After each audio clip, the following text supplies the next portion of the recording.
All right, guys. So let's start today's webinar, which is how to plan for taxes. I know this is an important subject. This is something people ask me all the time. How do I plan for taxes? How do taxes work? When I buy properties, what are some good tax advantages? And I get this question a lot. So this is going to dive into how to plan for taxes and the different types of taxes that you need to look out for. And like I disclose on everything that I talk about with financials as well as oh, shoot.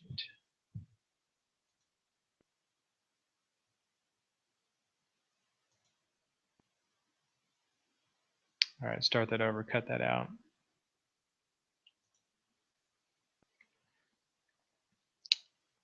Just like everything I do when I talk about taxes or anything legal, I want to say I'm not an accountant, I'm not an attorney, not giving legal or tax advice, just giving you an overview of how I deal with taxes so that you can have an idea of how you may be able to deal with taxes. So always meet with an advisor before starting a business, before pretty much on a regular basis. And so I'm just going to dive into some of the different types of taxes I've had to deal with and share with you some of my experiences. All right. So, ordinary income tax. This is as if you were to, like have a job. Your job is taxed at ordinary income. There's some other incomes that are lower taxed, and unfortunately, ordinary income is one of the higher taxed things you have to deal with. So when you fix and flip properties, you have to pay ordinary income tax. And you're going to have federal taxes as well as state taxes. So I don't want to get into the different tax brackets. That's something you can look up based on your state and look up the federal tax rates to see what you would have to pay on fix and flip income. All right. So also we have long-term capital gains.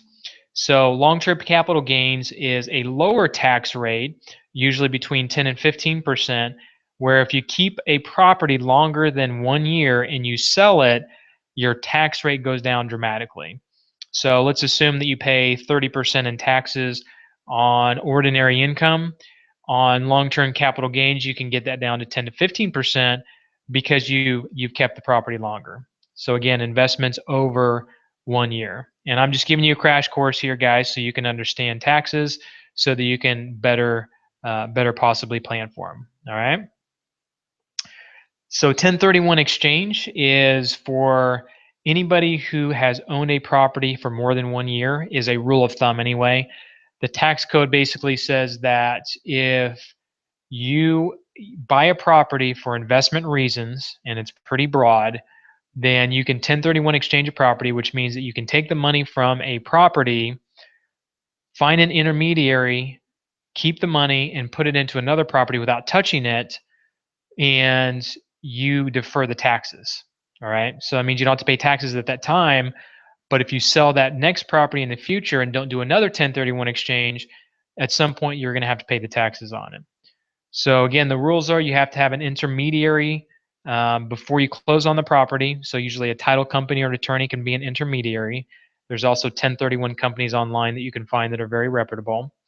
You cannot touch the proceeds on the transaction. So if you get 30 grand at closing, you can't touch a dollar of it. You have to put it into the next property.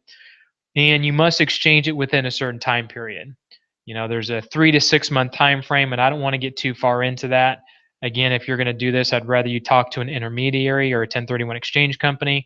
I just want to let you know that this loophole is out there to where you can defer your taxes and grow your money more exponentially than just ordinary fix and flip income. Fix and flip income, you're going to make money, you're going to make a good chunk of money up front, but you're going to pay taxes on it. 1031 exchange, you're going to rent the property for at least a year, sell it, and then take the proceeds and put it into another property without paying taxes. So that gives you another chunk of money to put into another property and keep your money growing time after time. All right. So rental income, if you keep rentals, you get a lower tax rate on rentals. The thing I love about rental properties is you can depreciate them just like you would equipment. So if you buy a property and your basis, which is what you have into it, would be $100,000, you can, if that blue thing showed up, cross that out. If you have rental properties, you can depreciate your properties over 29 years if they're residential properties, and 30, I think it's 37 and a half if they're commercial properties, and deduct that from your taxes. So that's approximately, I don't know, 3.5%, I think is what it comes out to, or somewhere around there. So you can deduct $3,500 in income off your taxes at the end of the year. So if you're making $300 a month off that rental and you deduct $3,500, you're basically making money without having to pay taxes on it. I get a ton of depreciation on my properties, so it really brings my tax liability down, and that's one of the things I love about rental properties. All right, so those are the different types of taxes you're going to pay. So the key to making sure that you are up on your taxes and that you do them correctly, first of all, you need to consult with a tax advisor annually for sure, and if you can, do it on a quarterly basis, just to make sure you're keeping up with your taxes, making sure that you're doing the things that you need to do correctly. The second thing is you need to pay estimated taxes monthly or quarterly. So if you're flipping properties and you make $100,000 in the first 6 months, you're gonna have to pay taxes on that at the end of the year. So make sure you're paying in on a timely basis. They tell you that you should pay in quarterly. You're supposed to estimate your taxes, and if you have to pay at the end of the year, you can pay them, but they're going to penalize you because you didn't pay in your estimated every quarter. So that's something your accountant can sit down with you and talk about. Deduct as much as you can. Find any loophole you possibly can to save money on taxes. You can take depreciation on rental properties. You buy equipment, you can deduct that.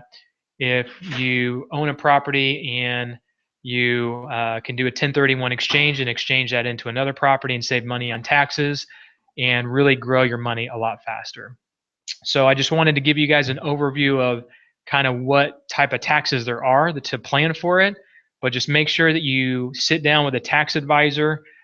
Typically a CPA is who you want to deal with to make sure that you're planning correctly and accordingly, and that you're taking advantage of as many loopholes that real estate has to offer. So just a little crash course for you guys. Hope this helped you, and go see a CPA and make sure that you're keeping on top of your taxes. So we'll talk to you guys here next time.